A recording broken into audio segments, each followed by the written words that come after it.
పెద్ది సినిమాలో 'చికిరి చికిరి' పాటకి ఏఆర్ రెహమాన్ గారు ఎంత సంపాదించారో తెలిస్తే నోరు ఎల్లబెట్టాల్సిందే అనే విధంగా ఇప్పుడు సోషల్ మీడియాలో మాట్లాడుకుంటున్నారు. మరి ఆ సాంగ్‌కి అంటే ఓన్లీ ఆ ఒక్క సాంగ్‌కి రెమ్యునరేషనా? లేకపోతే ఓవరాల్‌గా మ్యూజిక్ డైరెక్టర్‌గా సినిమాకి రెమ్యునరేషనా? సో మామూలుగా ఇప్పుడున్న ప్రజెంట్ మ్యూజిక్ డైరెక్టర్స్లో ప్రజెంట్ ఎక్కువ ఛార్జ్ చేస్తుంది అనిరుద్ధ్ గారిని అందరికీ తెలిసిందే. సో ఆయన 10 కోట్ల లేదే బేసిక్ సినిమా చేయరు అని చెప్పి, బట్ ఆయన కన్నా ఆయన గాడ్ ఫాదర్ అని చెప్పుకోవచ్చు ఏఆర్ రెహమాన్ గారు. ఎందుకంటే ఆయన పెద్ద సినిమాకి గాను దాదాపు 13 కోట్లు ఛార్జ్ చేస్తున్నారని తెలిసింది. సో ఇదే చాలా ఎక్కువ, ఏంటి అనిరుద్ధ్ కన్నా ఎక్కువ ఇచ్చారు ఆయన ఒక టాక్ అయితే నడుస్తుంది అనమాట అందరికీ.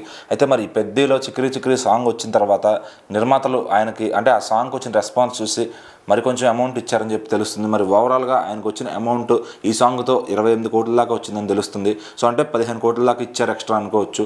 సో మరి అంటే ఇంకా అర్థం చేసుకోవచ్చు ఇప్పుడు రెహమాన్ గారి మళ్ళీ కంబ్యాక్ ఇస్తే ఎట్లా ఉంటుంది. సో ఒక్క సాంగ్కి రెస్పాన్స్ ఎలా ఉందంటే ఇంకా రాబోయే పాటలు ఇంకా బాగుంటాయి అని చెప్తున్నారు. మరి ఇప్పటికే 'చికిరి చికిరి' చూసుకుంటే కనుక యూట్యూబ్లో తెలుగు వర్షన్ 160 మిలియన్ వ్యూస్ కొట్టింది. అట్లానే హిందీ వర్షన్ 50 మిలియన్ వ్యూస్ పైన వెళ్తుంది. మిగిలిన అన్నిటి భాషల్లో కూడా చాలా బాగా అంటే దాదాపు 250 మిలియన్కి టచ్ అవబోతుంది అనమాట ఆల్ లాంగ్వేజ్ కలిపి. సో మరి ఒక రామ్ చరణ్ గారికి కూడా ఇది చాలా మంచి కంబ్యాక్ సాంగ్ అని చెప్పుకోవచ్చు.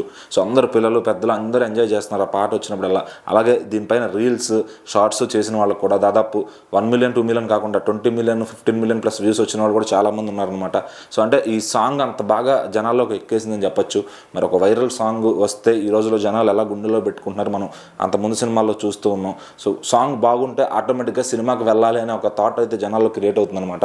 సో ఆ సాంగ్స్ ఎంత బాగుంటే అంత మంచి బజ్ అనేది సినిమాకి వస్తూ ఉంటుంది. సో మరి రెహమాన్ గారు కూడా మంచి సాంగ్స్ ఇస్తున్నారని చెప్పి టాక్ ఉంది. దానికోసం బుచ్చిబాబు గారు ఆయన బాగా పిండుకుంటున్నారు. అంటే ఇచ్చిన రెమ్యునరేషన్కి దానికి 2 ఇంతలు పిండుకుంటున్నారని చెప్పి తెలుస్తుంది. సో మరి ఇంకా మిగిలిన సాంగ్స్ ఎలా ఉంటాయి, ఇంకొక ఐటెం సాంగ్ కూడా ఉందంటున్నారు, ఇంకొక మోటివేషన్ సాంగ్ ఉందంటున్నారు, అట్లాగే హీరో హీరోయిన్కి ఒక మెలడీ సాంగ్ ఉందంటున్నారు. మరి ఇవన్నీ ప్యాకేజ్ చూసుకుంటే కనుక ఓవరాల్ మూవీ రీ రికార్డింగ్ ఎట్లా ఉంటుంది. సో ఇన్ని అంచనాలు ఏఆర్ రెహమాన్ గారి పైన ఉన్నాయన్నమాట. సో మరి ఈ అనిరుద్ధ్ మేనియాలో ఊగిపోతున్న మొత్తం సౌత్ స్టేట్స్కి రెహమాన్ గారి రుచి ఏంటి ఈ జంజీకి కూడా చూపించిపోతున్నారని అర్థమవుతుంది. మరి చూద్దాం ఓవరాల్ మ్యూజిక్ ఎలా ఉంటుంది ఏంటని.